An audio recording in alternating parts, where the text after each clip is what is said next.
Hey, that's the one. Hey, Brand new intro. yeah, brand new intro. Iron Theory. Hello, Bros and brolettes. Vikings and Valkyries. Welcome to Iron Theory. A podcast about fitness, life, and everything in between. We're definitely in the in between right now. Oh, yeah. Yep. Well, not really. I mean, okay. So what did you actually name this episode with the incorrect spelling? Yeah. The Struggle Baguettes Stronk. The struggle Baguettes Stronk. Yeah, that's actually the. Let me confirm this. Let me go to Facebook. There it is. Oh, The Struggle Baguettes Stronk. For those of you who are listening after the fact, who want to figure out why it is we're checking Facebook, this podcast is... Oh, you're going to create an echo. Oh.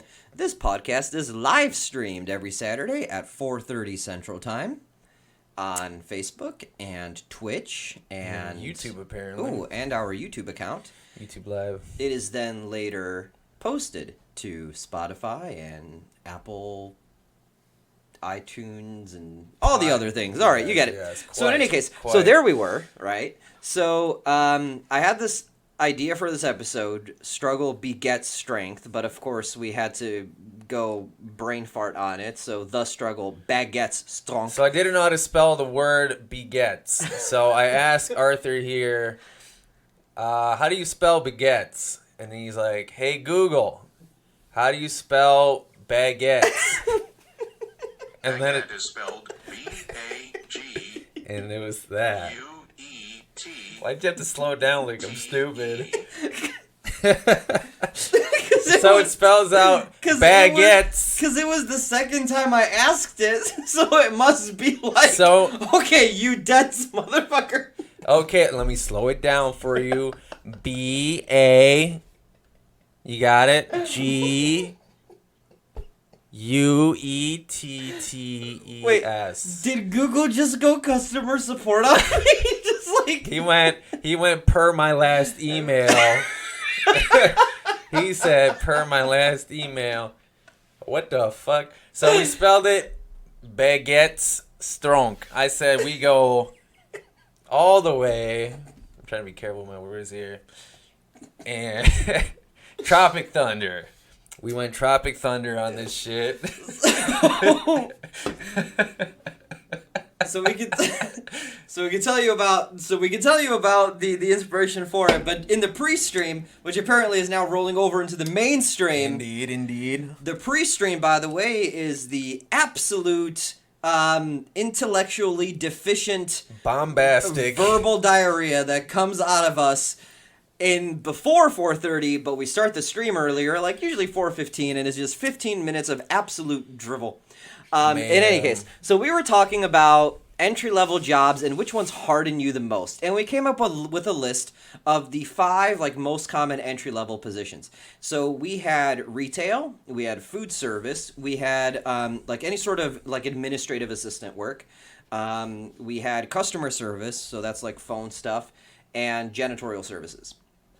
And we were talking now about which of those hardens you the most. Yep. And Chris is presently making the argument for retail. Only from my own experience, but I feel like there's a lot of people who have worked retail that can testify the same thing. Because, and I mean, this definitely segues into what we actually meant by this episode as struggle begets strength. So, yeah, there's trial by fire. So there's. You have to understand the failures and the uphill battles to get to that success point. So, which we'll go into as far as, how that relates to the gym, because this is for the most part a fitness podcast, but also the in-between portion, which is what we're currently discussing here. So, yeah. So let's continue. So I said retail is one of those jobs that, because you're in front of people, thousands of people typically walking through the store, for instance, at Best Buy on a daily, it's different personalities. And I would still say, my current occupation, that's why it's okay, no big deal. I'm with different kinds of people. But because, it's like a revolving door, in retail, different people coming in with issues, and you just have to what, like you said, was the customer service voice. You have to put it on. You build this facade, I guess, to deal with this shit. So, yeah, that's where this conversation kind of went, you know? Yes, ma'am. I understand I'm dumb, but... Exactly. Yes. Yes, I'm sorry. I look like your son and I disappoint you. Oh, my God. I'm sorry. Wow. But can we get back to The discussing toaster? the warranty? Ma'am, can we just talk about the warranty for a little bit? Ma'am, I need you to calm down. Okay. I can't think... Can I get security, please? Like... Do you have any one specific experience? Because I have a handful, but do you have any one specific experience that, like, okay, that happened to me and I am mentally stronger because of it? Dude, I remember I was selling this guy a TV, and I guess this guy thought I was, like, purposefully, like, ignoring him. Like, I literally did not see this guy. This guy must have been in my peripherals or something like that. And I was at the computer looking a product up or whatever for somebody else. And this guy comes up to me, and essentially the way he comes at me is like, you know, yeah, fucking audacity to ignore me. I know you saw me. And he just started calling me a bunch of names and shit. I'm like, okay, so how can I help you? You know, like, okay, so now that we got that out of the way, let me try to help you. And he had this TV ready to go and buy or whatever. I was like, okay, I can ring you out over here. And as I'm ringing him out, he's just going in. He's just roasting. I'm like, dude. I was like trying to remain calm. But I was like, oh, it's so fucking hard right now. I could feel like I was just getting so fucking angry. But like I just kept my cool. I was so fucking close to saying some shit. Like, don't disrespect me. Some shit. Like, I just wanted to say some shit like that. You know what I mean? Yeah. But I was just like... So as he was talking, it's like, okay, so that comes out to... whatever the price is, I'm trying to remain calm, and he just goes through this whole thing.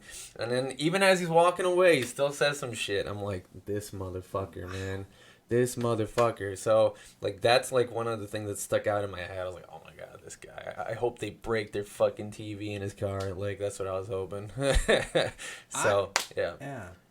I looked out. I never had a customer berate me. But I guess I didn't work. So I worked at Vitamin Shop. So I had a very specific clientele. I had 3 very specific types of customers, right? Yep. So I had one, the super health conscious vitamin buyer, right? So I had that. I had... Oh, yeah. So I had the super health conscious vitamin buyer. I had the gym bro, and I had the old lady. But there was one customer that I remember. Let's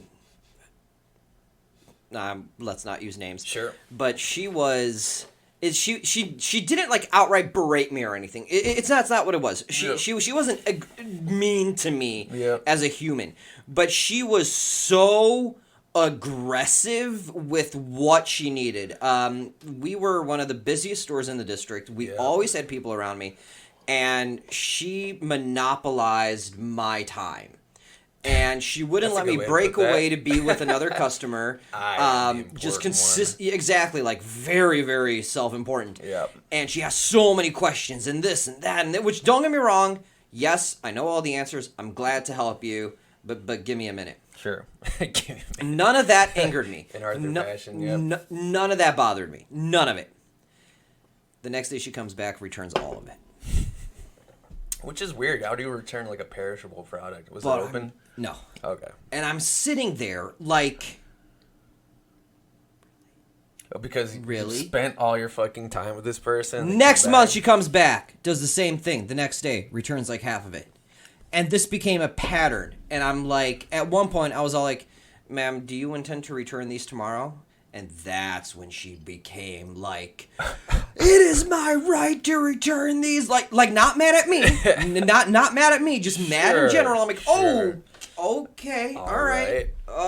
Yes, it is your right to return them. Sure. Okay. Great. And I just let it go. But like that experience, like that hardened me. Oh my God. Yeah, I mean, like that was like that one guy I was talking about. That was one. But I mean, like, you'd find, like, different levels of that. Like, not necessarily, like, just straight up name calling. Like, literally, this dude, that other dude was, like, literally called me a bitch. Like, I was like, you a stupid ass bitch. And I'm like, Like, I don't need to Have take a that nice abuse day. from you. Have a nice day, sir. I think that pisses him off more because I was like, okay, I'm just gonna be super petty, just super nice, like overly nice, like Yes. like annoyingly, like overly nice. Yes. And that made them mad. That's how you get him, because if you get mad at them back, it justifies them. Right. But Exactly. Oh, I wanted a rise out of you. You know? yeah, but if you just, the nicer you get, the angrier they become. Oh, yeah. They devolve into It just like brought more fits of a smile in my face. of, oh my god, like it is the Give 'em one of ultimate these. troll. Troll them with kindness. Yeah, exactly. So that was the key. But yeah, I mean, I would say retail is that beast. Anybody who can sympathize with retail, leave a comment somewhere and tell us why. why retail has hardened you. So whatever you're listening to this on, leave a comment or go onto the Instagram page, Iron Theory CG or Iron Theory AW, and leave a comment on one of our posts. Cool. Sweet. But yes, we'll talk to you now about struggle begets strength. So, but that was a good example, though. I think that itself, brought strength to character, I think is a good way to put that. Oh yeah. But I guess back to the more of the gym setting, the fitness setting, what does that mean as far as like, oh, struggle begets strength? So, I guess my definition would be essentially because I'm trying to build muscle. So my example, if I'm not putting in that extra effort into that final set, if my last set looks like my first set, then I feel, well, if it doesn't look like or if it looks like my first set, I didn't put enough effort. That struggle just was not there to induce what I needed to happen into that muscle group to optimize and building my muscle. So that struggle in this case would be those final few reps. So that'd be my definition, kind of, at least in the gym setting. So I would get into that failure point, working that pec on the bench press or whatever, right? So that's hilarious, because for me it's like I go out of my way to make sure my last set looks identical to my first set. Yeah. An interesting, complete different lapse in philosophy. But I pitched this idea to you earlier in the week because I was in the gym, and the podcast already knows this. I'm training for my first ever strongman competition, Great Lakes Strongest Man, in September. Let them know on the previous episode. Go ahead and check that last episode out on Apple Podcasts and Spotify, et cetera, Anyway, shameless self-plug. You got it, man. Every few seconds. Sure. And oh my god, I am beating my body up. I mean, it is taking a toll. Like, I feel it. Like, this is the hardest I've ever trained ever. And I was just like sitting there, and I work out of my garage. Mm-hmm. I used to work out of your garage. Yep. Now I work out on my garage. And it's been like 90-something degrees every single day out here in Chicago. It's been humid as all hell. And I was just like sitting there like dripping, like trying to get the sweat out of my eyeballs. And it's just like, oh, okay, this is a struggle. Yeah.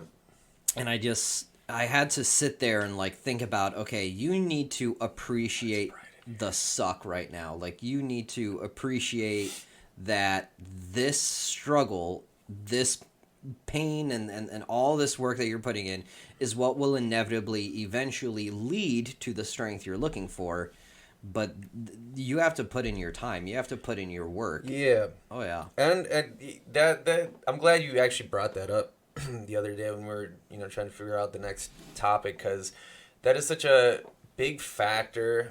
It varies from person to person as far as the level of that intensity, but for that person, that could be, for us, it might not be an intense moment, whatever it is. But for a beginner, that intensity could be there, right? The appropriate intensity to get them to whatever that specific goal is. So, and especially in like your sport, it's such a physically demanding sport. Because let's be real, this is a sport and a very specific one, right?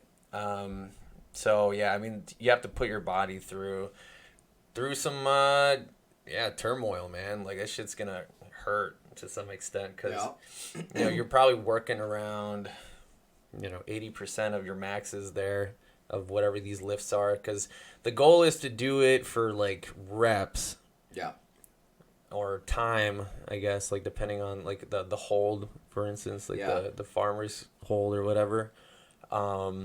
Yeah, it's heavyweight, and there's certain numbers you have to hit too. So you're trying to really get your numbers up. Yeah, it's not like powerlifting where you get 3 attempts and your heaviest count. Wait, like no, like everybody needs to be able to lift this weight. The question is who can lift it the most often in a minute.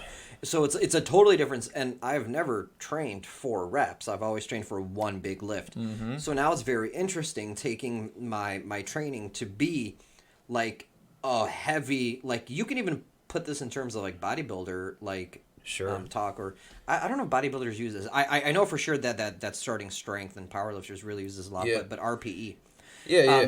Where you are training for like a max like RPE 10 set and that's what you're training for. Mm-hmm. And it's just been so weird and taxing on my body because I'm so used like I can hit one heavy lift and I'm fine. I don't feel sore. Yep. But it's like deadlifts the other day. I'm used to pulling 450 and walking away, but now I have to train this for reps. So there I am banging out 420 for reps. And oh my God, like it physically hurts. Like I have bruises on my wrist. Here's the physical struggle. Yeah. RPE of 10. I mean, that means like those reps are gonna start looking a little ugly. You know, if you're at like an RPE of 10, like true RPE of 10.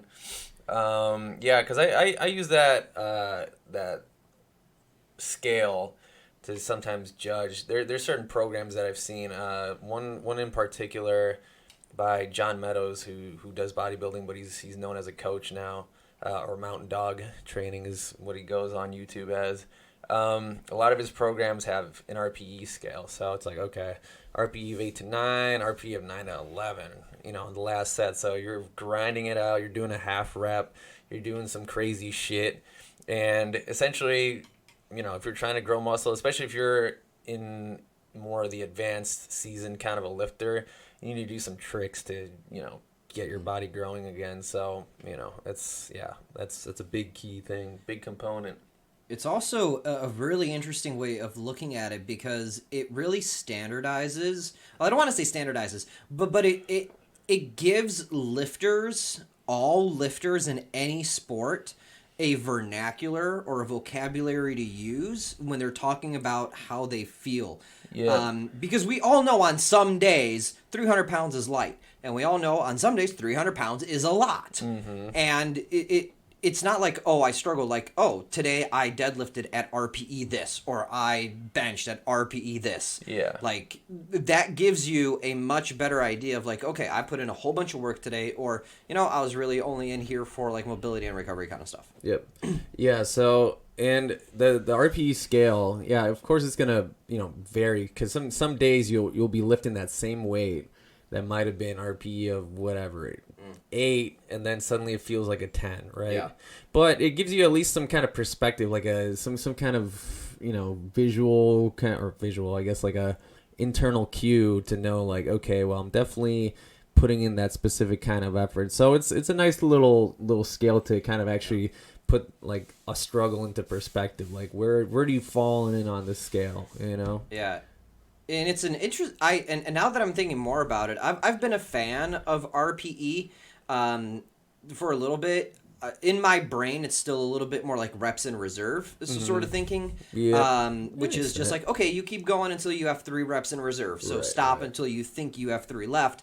But I like RPE in terms of like this perceived scale because it gives you a better idea of how you can do accessory work, especially for a sport like strongman where you have events that are stupid unique. Like this is an Atlas stone, right? Yeah. So obviously you're training gym equipment. It's not a barbell or something like that. Right, exactly. So your training is all like, of course, your RPE for the Atlas stone when you're training should be like 8, 9, 10 consistently. Yeah. But then your accessory work, you're probably front squatting, you're probably doing hip hinges, any of those things. Front loaded shit. Yeah. Yeah, like, well, how much effort should I put into those? Should I be tiring myself out? Should I be maxing out? Like, what should I do? Yeah. And that gives coaches and other people like, okay, so here's your struggle level, right? So here's your RPE. You should be training front squats at maybe a 6 or a 7. It doesn't need to be insane.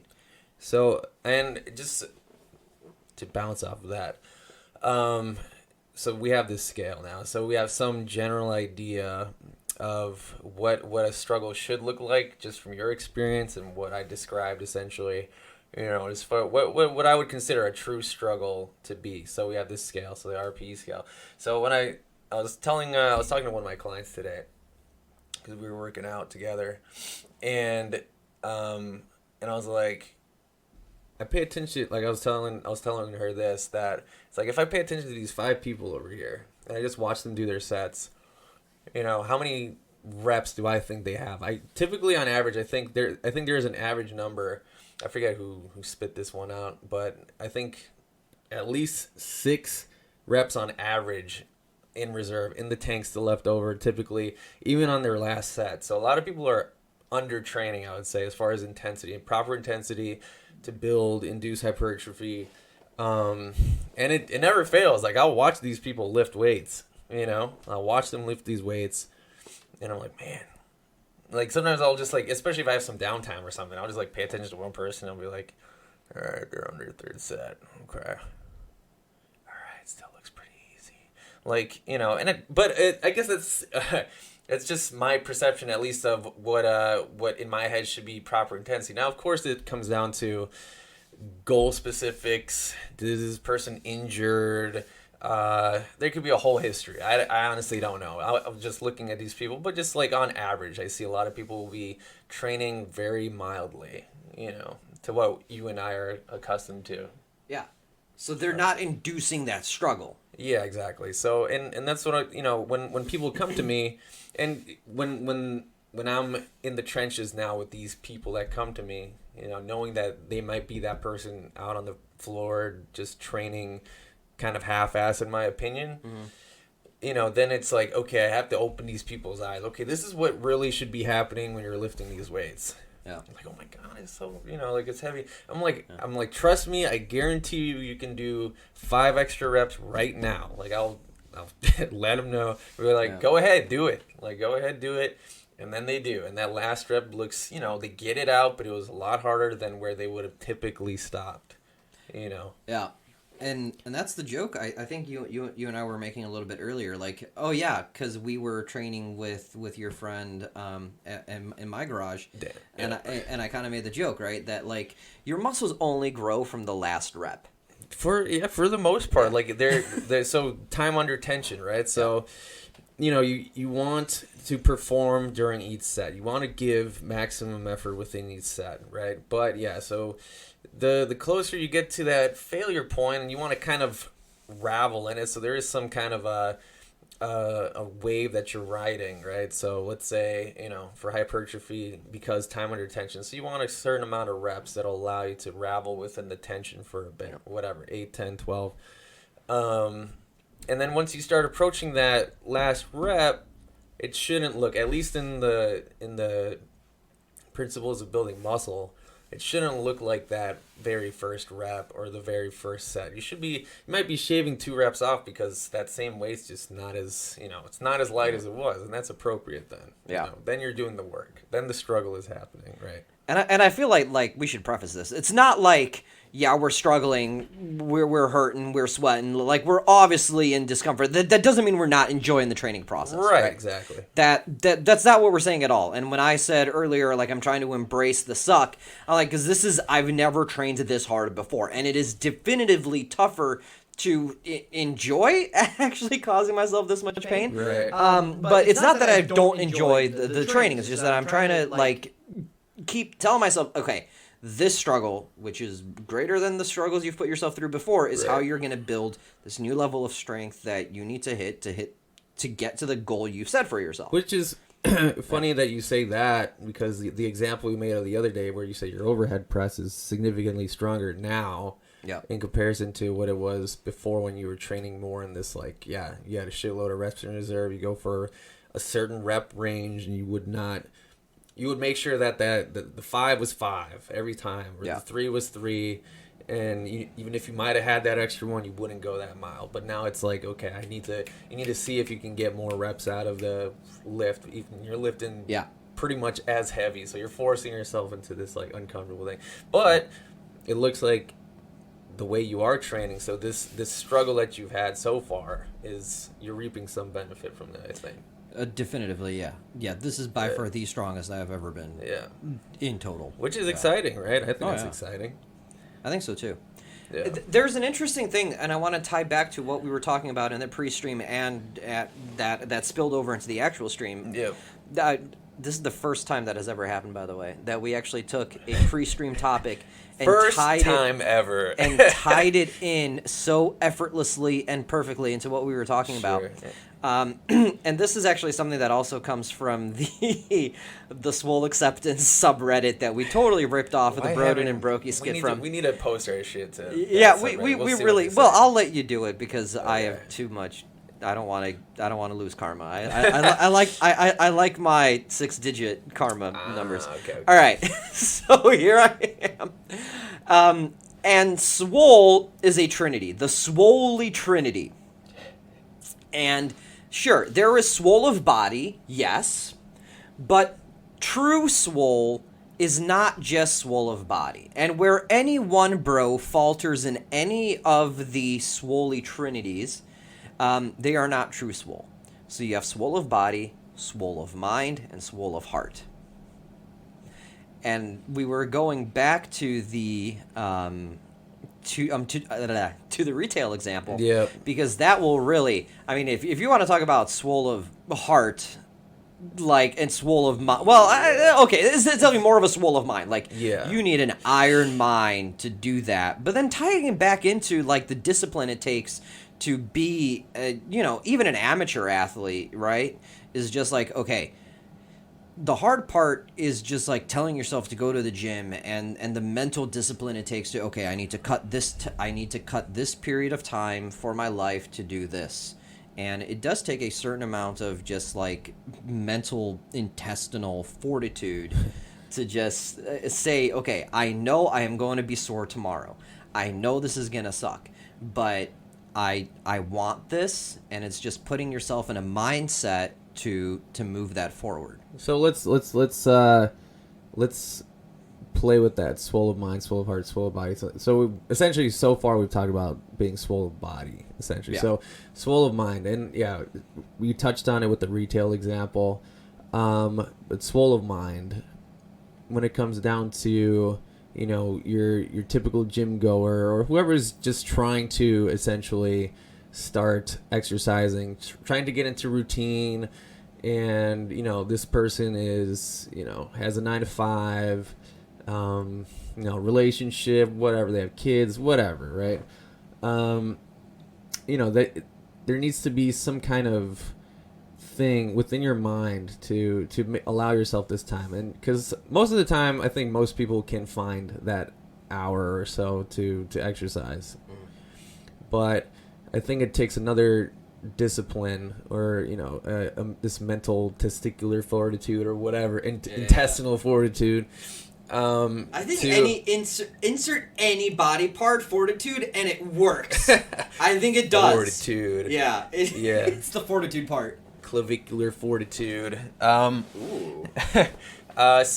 it takes some effort, some mental kung fu, if you will, to allow yourself to do that, because a lot of times people will retreat back to a comfort thing. So they have this way they think, right? We're all stuck in, we're creatures of habit, creatures of routine. The second something tries to break routine, it's uncomfortable, revert back to routine, typically. So allowing ourselves to struggle mentally, even for a little bit, to try to make sense of throwing exercise into the routine now, like trying to fit it in. It's like this like unwanted thing that's coming in. That's a true challenge. So in the detail, I said trial by fire, and that's I would say that's one of those things that in a lot of these cases, especially with exercise, it is this interloper that you're trying to invite, though. So there's a struggle. So so it brings us here. I want to keep with the swole of mind, right? Because swole of mind also means like intelligence, right? Like intellect, being smart. Sure. And I don't mean smart in terms of I can do math, right? I mean smart in terms of what you are doing, right? I don't think like intelligence is one thing. Intelligence is everybody is extremely smart at something, right? It's just what you're going to be smart at doing. And I think a lot of athletes, and I know, and I see this in school all the time. I'm a teacher as my day job, right? And I see kids who are running cross country, like state champ cross country or something like that. But they don't fully understand the actual mechanism of what happens. Like, why do their coaches make them do a certain thing? And they don't understand the actual mechanisms and the chemistry behind what's happening in their body that's making them so successful. I think every single athlete, or even hobbyist, right? Maybe you're not doing this professionally, right? We definitely aren't. Right. But, you are. Well, okay. Okay, Yeah, never mind. besides that, the coaching bit. You are. Well, yeah. Not any You are. sport, yeah. There is definitely a massive benefit to understanding at a biological level why certain things work, why certain things don't, and why you should be doing certain things. Like, why is increasing your protein intake going to increase muscle synthesis? Why is hypertrophy the way to build larger muscles? Why is repetition the way to build strength with the central nervous adaptation? I think every single athlete would benefit from understanding the chemistry, the biomechanics, the actual muscle groups of what's happening in their body to make them successful. Definitely. Because more on that. That's one of my jobs, and one of my pleasures is breaking down stuff like that to an average gym goer. Because a lot of times you're not thinking about any of that. They're just like, okay, I just have to go in here, go to this machine, put in a little effort, whatever, struggle along, hopefully something works, close my eyes and cross my fingers or whatever. So when I start breaking down an exercise to somebody, like, okay, well, why are we doing this? And I'll let them know, why the hell are we doing this? Because A, you move like this now. We want you to move like this now. So we got to make sure, in order for you to move like this, we got to do it like this. So a squat, whatever, as an example. Person has a poor posterior chain, so back squats are in the program, or a lot of back stuff, core stuff, things of that nature. But just breaking down that information so they understand the information is very, very crucial, and part of that swole of mind that we're talking about, right? In order to achieve swole of body. So it is a circle, or I guess the triumvirate, so they all come into each other. Exactly, it's what I said. You will never be swole unless you have all three. Right. Like, if you falter on any one of those, it needs all three. It needs to be that triumvirate. Because just to go back to, if you're only swole of body, so if we're only that, and we ignore the other two, and we'll get to the third. But if you're only swole of body, that can lead to injury, right? So if we're only concerned about, I just want to lift heavy-ass weight, I don't know why I'm doing it, but I'm just doing it, and I'm just going to go all balls out every single time. I'm just going to go as hard as I can without knowing my form, without knowing if I'm even doing this stuff correctly. We're just physically just trying to do stuff. Or even when you get to a level where you are legitimately strong and you want to get stronger, so you start buying performance enhancement supplements, drugs, stuff, vitamins, and you're sitting there and you're like, and sure, so now you're on a cycle of test, you're on a cycle of D-ball, and you're like, and now you're suppressed, your liver enzymes are out of nowhere, like nobody ever told you to get blood work done, and now, sure, you're definitively swole of body. I mean, you're a fucking freak, chemically impossible without anything else, freak, but you don't know what you're doing to yourself. And you don't know what the side effects that are happening internally, and then next thing you know, you can take your blood work because you've been blasting it for a good amount of time, you haven't eased off, and you're all fucked up. Now your eyes are yellow, full on jaundice. It's just like you have the liver of like a 70-year-old alcoholic. Like it's just a mess. Right. So essentially, swole of mind, meaning the information that we need to become swole of body is important. So we have swole of body and swole of mind. Great. Check. So swole of heart. I think this one's a little difficult, but I think, would you say this is more in the emotional category? I guess this is a more emotion kind of a thing, right? It is definitively the more emotional side of it. And to me, it comes down to, you're not ever gonna get your max potential hit alone. Like, sure, even if I think about like the lone gym rat, with the headphones and the hoodie middle of summer that doesn't really talk to anybody in the gym, I guarantee you he has some sort of support structure, some sort of friends or something that he talks to, and because you're just not going to make it. Like, if you're a power lifter, you're going to need somebody who you're friends with to squat, and if you're just a dick to everybody, who the fuck is going to spot your bench? Like right. You're just going to break your trachea at some point. Right. Like, don't be a dick, man. Sure, you can have all the success in the world. You can have all the money. You can have all the looks. You can have all the one-rep maxes. But if you're, like, emotionally dead inside and you're not swole of heart, like, who the fuck are you going to share it with? Like, what's the point of being jacked and strong if you can't share that, like... If you can't help your friends move or something. If you say that fast enough, it sounds like swole of fart. Swole of fart? Swole of fart. Oh, swole of heart, swole of fart. Oh, yeah, God. Yeah. Jesus. But anyways. God damn it. but just to go off of that point, I agree. So we've made an episode, I think, about like community and stuff like that. But to that point, as we're talking about this swole trinity, so swole of heart, the gym essentially is a community. There's people that come in, whether it's big crowds or small crowds or whatever, and especially if there's regulars, I think it's a good thing to, just be friendly. You don't have to be striking full on conversations, but we made a video about gym etiquette. Go check that out on the Instagrams and the TikToks, as you kids say, right? Yeah, I think we post our videos on our Facebook, both of our Instagrams, and we have a TikTok at Iron Theory. Iron Theory, or something like TikTok, that. Yeah, on TikTok. At the Iron Theory on TikTok. Iron Theory on TikTok. On TikTok, subscribe, like follow, share. What do you even do on TikTok? Because you're in charge of the TikTok. I have no idea what the hell. What I do, I mean, I might start doing. So this is, I guess, a sneak preview. I mean, like just like stupid stuff. Like I'll have the headband and the glasses and do some stupid brokey shit. Maybe. Might. And just like have the.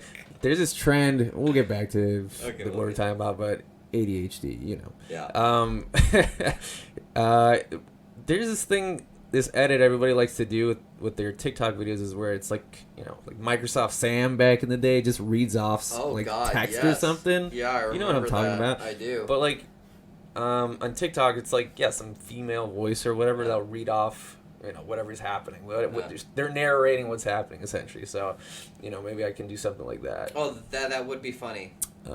Just make sure you record people consensually. Of course. Oh yeah. Swole of heart also means you're not making fun of somebody. No. But it's usually I'm making fun of myself in these videos most likely. So that's what's gonna happen. And somebody let me know if you're able to actually record video on TikTok without actually holding down the record button. Oh, I'm sure there's a way. There's got to be a way. Yeah, there has to be a way. Also, can't you just record on your phone and then then just edit? Just do it that way. Yeah. Why are we having this discussion right now? I don't know, but hey, man, it's organic. By the way, Microsoft Sam reminded me of, I think, one of the earliest memes in internet history, which was my Rafflecopter go schwa schwa schwa. Remember, you would write that in. Was that it? Yes. Was that the origin? I had no idea. Well, no. Well, I don't think it was, but the original Microsoft Sam, the text to speech is you would write in, and it was one of the earliest things in the internet. It was like my Rafflecopter, and then I don't even remember what it was. I think it was like SHCHAW or something, whatever. Yeah. I don't remember what it was, but it would just make the schwa schwa schwa schwa, and it was just like. I just remember being on Microsoft Sam and just writing out just horrible words. Oh my God! For him to repeat back. Say it. Come on, say it. Wait, we still do that today. I know, it's stupid even worse. iPhone, totally inappropriate voice choices. Now we just ask Siri to say stupid shit. Yes. Like spell baguette. Spell baguette. Baguette. Okay. B-A-G U E T T E S. S. Yeah. Baguettes. Baguettes. Oh my god. Oh, the Baguettes. struggle, baguette strength. But yeah, so this Swoley Trinity, you're not gonna get swole, you're not gonna get strong until you are swole of all three of those. Yeah. So, well, swole of heart. I think I had a point, and then I guess I forgot what the hell I was talking about. I was like, oh, let's just rewind it. Something about gym community. Is Oh what yeah, you're yeah, talking that's about. right. Yeah, Okay, I'm back with you, everybody. Okay. Okay. We're back. You have to rewind the tape deck. Which is another thing, just real quick. The videos we have. Start with your 80s, initial. 80s, Okay. VHS kind of effect. Go check it out. Yeah, very nice. 80s, very nice aesthetic. Put a lot of effort into it. Yeah. So the videos we post, little skits, a lot of effort. Yeah, community. So There we go. if you're in the gym, and the way I approach it is this: everybody who's at the gym is there for a purpose, and I've made this point countless times. But everybody's there for a purpose, right? Everybody has some kind of specific goal, or they're trying to get away from something, or there's some reason. So there's that goal, whatever it is. So just having that understanding and being, I guess the word would be empathetic, with everybody else, as far as just like as a default kind of a emotion, and while you're in the gym, just having that, should put you in that mindset. So if people understand and vibe that, the kids use the word vibing. If you have good vibes, right, then a lot of people are gonna kind of feed off of that, because you can kind of tell, whether it's like mannerisms or the way you approach somebody, or you just ask them for a favor in the gym specifically. So yeah, can you spot me? Or you see them a lot, so you're like, oh, you notice they have a shirt on that has a cool little slogan. You're like, oh, it's a nice shirt. So just doing these little friendly little things, I feel like just overall, good karma, right? So swole of heart, right? Just make sure you're that good person. And then going back to the struggle, like who's gonna help you through your struggles if not your bros or your brolettes? Exactly. It's yes, we are bros, brolettes, and everything in between. Yes. Whatever you want to be, everybody's a bro and brolette. Yeah, be swole of heart. Don't let people be whatever the hell it is they are. That's right. Who cares? Right. Exactly. So that's you. key. Yeah. That's the Swoley Trinity. So, man, I feel like that just kind of covered a lot. I think that was like a good bookend to. That was a good bookend. Because we didn't even plan using the Swoley Trinity. I don't even think we did, unless you had a plan to use Swoley Trinity. It sort of came up. Right. Yeah, we started talking about and it just sort of happened. All right. Yeah, but I mean, so just to sum it up, I would say,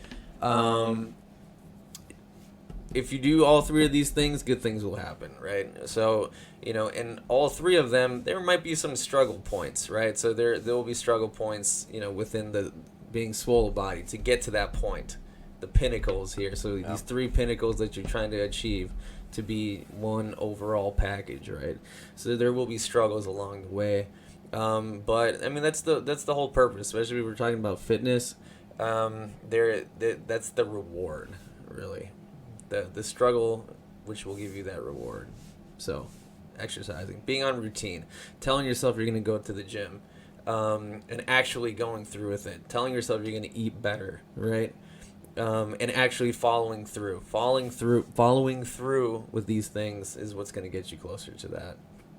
So, yeah, those are my closing words on that. Do you have anything to add to that? You know how some people really struggle at just being